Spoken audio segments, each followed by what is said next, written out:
Hello, this is Avinesh Sharma and welcome you all to the crown success. अब आप लोग ये न्यूज़ में देख पा रहे होंगे कि रशिया में बहुत ज़्यादा क्रिटिकल सिचुएशन बन गई थी। रशिया बहुत ज़्यादा पैनिक मोड में पहुंच गया था। हज़ारों यूक्रेनियन सोल्जर्स रशिया की धरती में काफ़ी डीप तक जा चुके थे।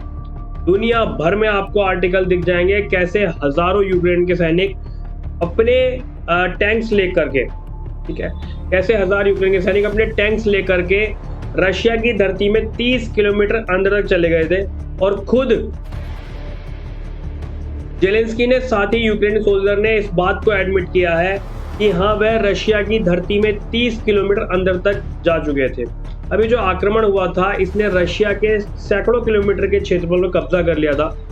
इसके साथ ही सीमावर्ती क्षेत्र कुर्स्क के प्रभारी रूसी अधिकारी ने कहा कि 28 बस्तियां यूक्रेन नियंत्रण में है तथा लगभग 2 लाख रूसी अपने घरों से भाग गए हैं। अब यह बहुत बड़ी क्रिटिकल सिचुएशन थी रशिया के लिए कि जिस क्षेत्र में सैनिक घुसे थे वहां से उन लोगों को निकालना था, उन्हें कहीं सेफ जगह पहुंचाना था, क्योंकि ये लोग जो है ना वहां पर अटैक भी कर सकते थे। अब वर्ल्ड मीडिया इस पर जो है रिपोर्ट पब्लिश कर रहा है। यूके इंटेलिजेंस सोर्सेस ने यह भी बताया कि व्लादिमीर पुतिन अपने कमरे में बैठे हुए थे, कुछ रिपोर्ट्स पढ़ रहे थे इंटेलिजेंस की। अब अचानक से उनका एक अधिकारी उनके कमरे में आता है और कहता है कि हजारों सोल्जर्स घुस गए हैं। तो पहले तो पुतिन ने लगा कि उन्होंने सोचा कि रशिया के हजारों सोल्जर जो ना यूक्रेन में कहीं घुस गए थे, लेकिन जब डिटेल में जानकारी ली तो पुतिन को एक बहुत बड़ा झटका लगा। इसके अलावा एक और बात मैं आपको बता दूं कि पुतिन को हाल ही में मैक्सिको देश ने जो है इनवाइट किया कि आप जो है हमारे देश में आई शपथ ग्रहण समारोह को अटेंड करिए। अब इसमें कई कंट्रीज ने मैक्सिको को ये भी कहा था कि पुतिन जब तुम्हारे देश में आएंगे उनको अरेस्ट कर लेना, लेकिन मैक्सिको ने उनका रिप्लाई किया कि हम उनको अरेस्ट नहीं करेंगे, हम उनको इनवाइट कर रहे हैं एक मेहमान के तौर पर। इन सब चीज़ों के रिप्लाई को देखकर वो बहुत ज़्यादा खुश थे, यानी कि पुतिन बहुत ज़्यादा खुश थे।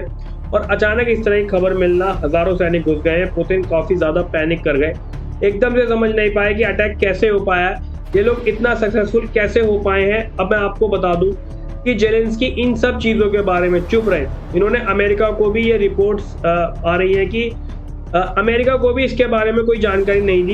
ये कह लीजिए यूक्रेन का एक तरह से सीक्रेट ऑपरेशन था। इन्होंने रशिया में एक जगह देखी कि जहां पर रूसी सैनिक ज़्यादा नहीं है, बिल्कुल खुला रास्ता है, आराम से जो है यूक्रेन अंदर चला जाएगा, कोई रुकावट नहीं होगी। इस तरह की प्लानिंग इनके द्वारा की गई और फिर जेलेंस्की ने पूरी दुनिया के सामने ये बात एक्सेप्ट करी कि हाँ, इस वक्त यूक्रेन के सोल्जर रशिया में, वहाँ की सरकारी बिल्डिंग पर अपना झंडा लहरा रहे हैं। बहुत ही ज़्यादा हिस्टोरिक मूव मैं ये कहूँगा यूक्रेन यहाँ पर जो है सामने आया है यूक्रेन का।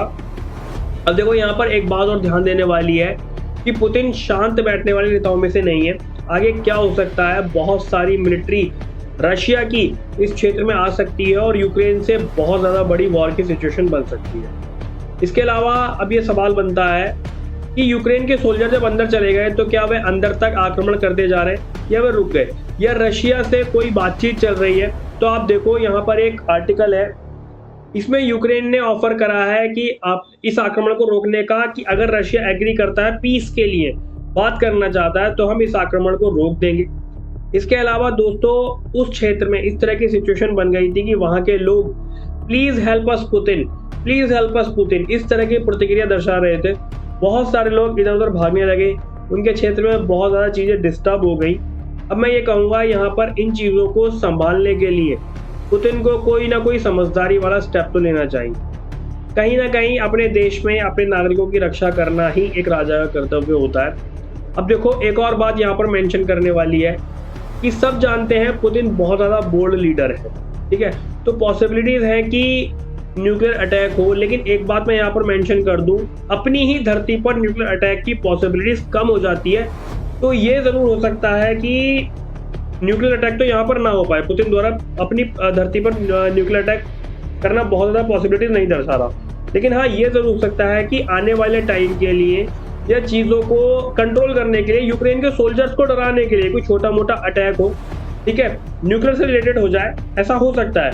और यहाँ पर देखो पुतिन न्यूक्लियर अटैक अपनी धरती पर तो करना उनका मुश्किल है, लेकिन छोटा मोटा कोई अटैक वो कर सकते हैं।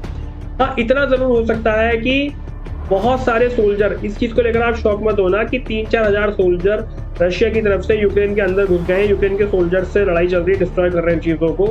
तो ये चीज़ पॉसिबिलिटीज़ हो सकती है, ठीक है, इस तरह की कंडीशन हो सकती है। अब ये पूरा डिटेल में था, ठीक है। बाकी इसमें जो भी अपडेट रहेगी वो मैं लाऊंगा ही। इसके अलावा दोस्तों एक और बात मैं यहाँ पर मेंशन करता हूँ, देखो अब वो देखो बाउंड्री, देखो ये यूक्रेन वाला रीजन है और इसकी जो बाउंड्री शेयर होता है बेलारूस से तो नॉर्थ में करता है, ठीक है, रशिया से ये ईस्ट में करता है। तो यहाँ से भी ना कई बार अब जब रशिया, बेलारूस और यूक्रेन, ब्लैक सी, ठीक है, यहाँ पर भी देखो कई तरह से जो है ये क्वेश्चन यहाँ पर बन सकता है, जो भी आपके आने वाले MCQ होंगे वहाँ पर सवाल बन सकता है इसमें। तो ये चीज़ थोड़ा ध्यान दे लेना, बाउंड्रीज को लेकर ध्यान दे लेना।